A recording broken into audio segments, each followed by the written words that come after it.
Добрый день, мои дорогие друзья! Вы на канале Астрология доступна каждому. Меня зовут Оксана Семенович, я автор и ведущая этого канала и ведический астролог. И тема сегодняшнего видео — это прогноз на октябрь 2025 года для восходящих солнечных лунных раков. Если вы знаете точное время своего рождения, то вы можете построить свой гороскоп в ведическом стиле, узнать свой восходящий знак и смотреть для него прогноз.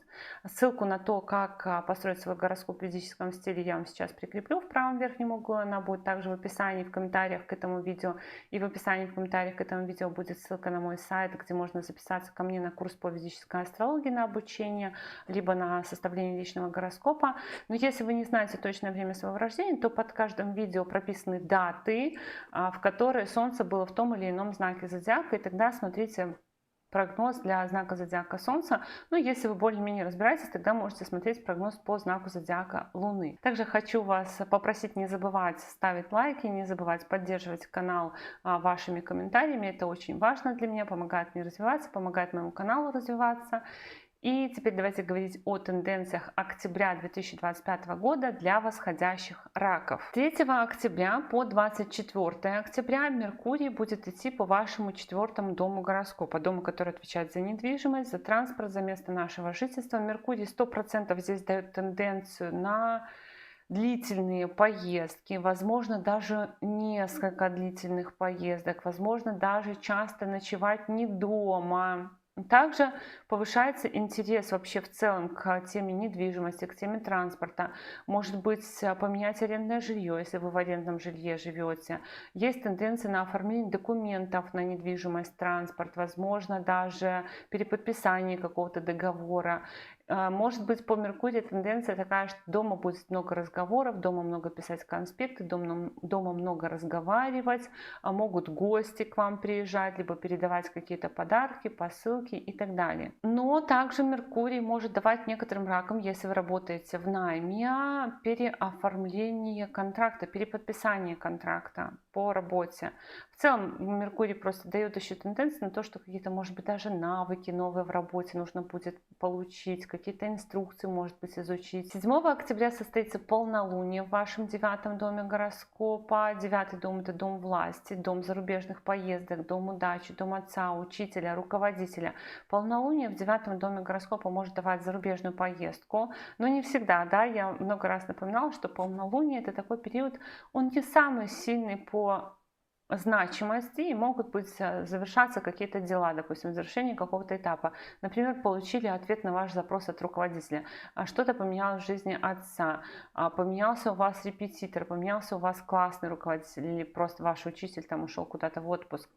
А потом полнолуние в 9-м доме гороскопа — это может быть еще и тоже завершение какого-то этапа в учебе.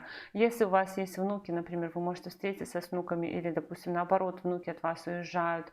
И могут решиться какие-то вопросы по документам тоже по полнолунию. С 9 октября по 2 ноября Венера будет в вашем 3-м доме гороскопа. Вот Венера тоже про переезды, поездки. Но помимо прочего, Венера в 3-м доме у нас в слабом для себя положении, в знаке своего падения. Но в целом она будет укреплена. Все равно это не самое плохое положение. Венера будет указывать на то, что для достижения ваших планов, для реализации ваших планов, каких-то целей вам нужно будет прикладывать много собственных усилий, но, возможно, будет недостаточно каких-то ресурсов, инструментов. Возможно, даже вы будете в каком-то конкурсе участвовать, в какой-то номинации вас выдвинут. Также есть тенденция на переоформление карточек, счетов, бизнеса, переоформление каких-то сообществ, в которых вы состоите. Например, вы состоите в какой-то партии, и у партии меняется наименование, или состоите в каком-то составе учредителей, и состав учредителей меняется. То есть что-то такое может быть объединение усилий вместе с друзьями. И это еще период для хобби, когда вы можете уделять внимание хобби, может быть, даже какой-то ручной труд, там какие-то браслеты сплести, повязать что-нибудь и так далее. С 17 октября по 16 ноября Солнце зайдет в ваш 4-й дом гороскопа. Вот у вас тема места жительства будет очень активной, вы, возможно, как-то будете часто перемещаться. Солнце вообще еще указывает на то, что вы будете вкладывать деньги в недвижимость, транспорт, место жительства. Возможно, действительно кто-то арендное жилье меняет, нужно будет заново там что-то докупать, покупать. Солнце что-то проясняет, связанное с местом жительства, транспортом, недвижимостью. Родители могут тоже вам помогать как-то с квартирой, с машиной, с жильем. И знаете, еще деньги, уровень денег очень сильно будет влиять на ваше внутреннее ощущение счастья. Я вам хочу сказать, что вот этот период октября и даже немножко начала ноября до середины, наверное, он будет давать вам такую просадку по финансам, потому что получается так, что Венера управляет вашим 11-м домом, домом наград, достижений, накоплений, а Солнце управляет вашим 2-м домом, тоже домом денег, домом ресурсов, и обе планеты, отвечающие за деньги, будут у вас в этот период в падении, в слабом для себя положении. То есть либо вы очень много денег потратите, либо будет просадка по финансам, либо, например, будут задержки по оплатам. Вы ждете, вам не платят. То есть какая-то неудовлетворенность, я здесь вижу, что будет еще какая-то неудовлетворенность финансами, и придется прикладывать, возможно, много собственных усилий для того, чтобы ситуацию как-то выровнять. А 18 октября Юпитер зайдет в ваш 1-й дом гороскопа. И Юпитер в вашем 1-м доме гороскопа будет до конца декабря практически. И это всего такой пробный транзит Юпитера через знак зодиака Рак, через ваш 1-й дом гороскопа, потому что Юпитер потом опять вернется в Близнецы, и в Рак он зайдет только в середине 2026 года. До 11 ноября Юпитер будет в прямом движении в вашем 1-м доме гороскопа. Что можно сказать? Во-первых, конечно, вероятность беременности, вероятность поступления на учебу и вероятность набора веса здесь. Но какая-то и удача может быть, потому что Юпитер управляет 9-м домом удачи.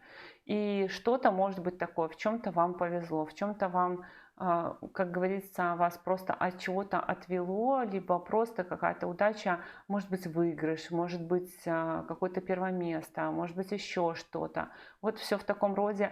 Для одиноких раков наступает период на знакомства. То есть эти 3 месяца это может быть перемены в личной жизни в том числе, на какие-то романы влюбленности, на творческую какую-то направленность. В общем, все, что связано с отдыхом, развлечениями, романами, влюбленностями, учебой, детьми, у вас может стать активно. Но по Юпитеру я постараюсь записать отдельное видео, потому что Юпитер это планета, которая дает долгосрочные тенденции, и серьезный Юпитер планета расширения, медленная планета, поэтому транзиты таких планет нам очень важны. А 21 октября состоится новолуние в вашем 4-м доме гороскопа. Вот доме места жительства, транспорта, недвижимости, поэтому это может быть поездка, переезд, новая машина, новая квартира, либо перепрописка, перерегистрация по месту жительства, какой-то новый этап в жизни мамы и так далее. С 24 октября по 23 ноября Меркурий будет идти по вашему 5-му дому гороскопа. В первую очередь повысится интерес к теме детей, деторождения, опять же, учебе, творчеству, каким-то мероприятиям. Транзит Меркурия по 5-му дому гороскопа может давать период организации каких-то мероприятий. То есть вы просто организуете отдых, организуете какую-то экскурсию, какой-то праздник, может быть, выясняете, как поступить на какую-то учебу, может быть, выясняете по теме деторождения какую-то информацию. Также транзит Меркурия по 5-му дому гороскопа может давать поездки, связанные с детьми и деторождением, поездки, связанные с запуском проектов, поездки на учебу, либо поездки на какие-то мероприятия типа концерта. Поехать на концерт в другой город или в другую страну, посетить какую-то выставку и так далее. Также есть тенденция на оформление документов на детей, на учебу, на творчество. Опять же, билеты могут быть на разные мероприятия и так далее. Ну и будет очень много общения с детьми для тех, у кого есть дети. То есть прям повысится уровень общения либо по телефону, либо просто вы будете много с ними времени проводить. А с 27 октября по 7 декабря по этому же самому 5-му дому гороскопа будет идти еще и Марс. И для Марса, конечно, это сильное положение. Марс одна из самых сильных планет для вас, но Марс здесь дает тенденцию на перемены в работе и статусе, на кардинальные перемены в работе и статусе. В некоторых случаях, ну, естественно, если у вас идут периоды, которые не связаны сейчас с такими вещами, то, может быть, это просто, допустим, отпуск, отдых от работы, какая-то такая история. А вот если у вас есть как раз еще и периоды сопутствующие, то это может быть смена работы кардинальная такая, это может быть смена статуса кардинальная, с учетом того, что еще у вас тут по личной жизни так активно, что может быть, допустим, и брак, может быть, допустим, стали родителями, может быть, устроились на какую-то перспективную работу, потому что здесь тенденции такие, что вы можете быть не удовлетворены и будете все делать для того, чтобы эту ситуацию исправить. У вас по деньгам начинается как будто такая история, когда у вас очень сильно ваше ощущение внутреннего счастья зависит от того количества денег, которые у вас есть. И вы как будто бы начинаете беспокоиться и начинаете что-то делать. Еще Марс в пятом доме гороскопа может давать такие тенденции, как очень высокий уровень ревности. То есть вы начинаете предъявлять претензии к своему партнеру, начинаете ревновать, либо становитесь нетерпимы в отношениях. То есть когда Марс идет по пятому дому гороскопа, это ревность, это нетерпимость, это желание обладать, желание захватить внимание своего партнера. А также есть тенденция на то, что это будут у вас очень сильные какие-то эмоциональные впечатления. Может быть, вы что-то такое увидите, может быть, вы что-то такое прочитаете, что очень сильно вам запомнится. То есть тенденция по транзиту Марса по пятому дому гороскопа — это всегда яркие, сильные эмоциональные впечатления какие-то, яркие, сильные эмоции. Вы сами можете очень сильно эмоционировать. И еще дети, да, в пятом доме гороскопа у нас дети. И по Марсу в пятом доме гороскопа может быть такое, что вы будете риски с детьми, то есть у вас может повыситься такая резкость по отношению к детям, поэтому будьте аккуратны. Но также может быть такое, что вы просто будете в этот период заниматься развитием физической активности вашего ребенка, то есть водить на спорт, либо вместе будем кататься на велосипеде, либо вместе будем куда-то ходить в бассейн и так далее. Но за маленькими детьми я рекомендую в этот период смотреть внимательнее, то есть больше уделять им внимание. У детей, кстати, может поменяться еще статус.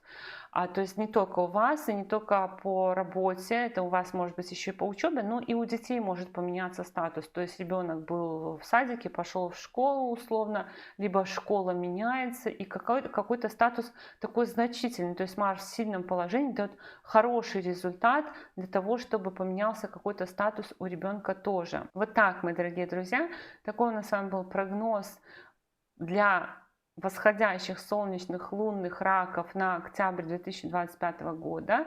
Я благодарю вас за поддержку этого канала в виде ваших лайков, комментариев и обратной связи. Но если вы еще не подписаны на этот канал, то, конечно же, приглашаю вас подписываться. И до новых встреч. Пока-пока.